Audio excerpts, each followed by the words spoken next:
What if gym bro ka sa panahon ng dinosaur? Day 1, gumising ka sa gitna ng kagubatan. Walang gym, walang protein shake, walang mirror. Puro dinosaur ang nakapaligid. Tinignan mo sila, tinignan ka nila. Gains, sabi mo sa sarili mo. Day 2, gumawa ka ng barbell. 2 malaking bato, isang sanga ng puno. Nag-bench press ka sa gitna ng kagubatan.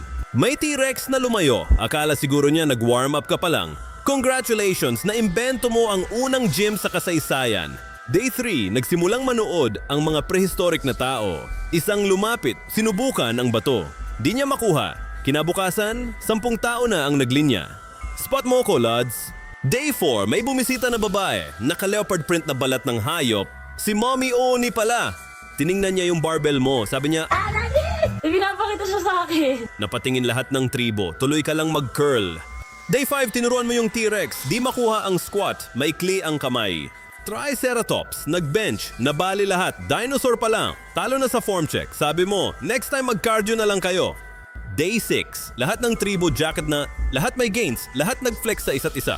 Walang nagtatrabaho, walang nag-hunting. Gutom na ang lahat pero ang ganda ng physique. Sana all na lang ang mga hayop.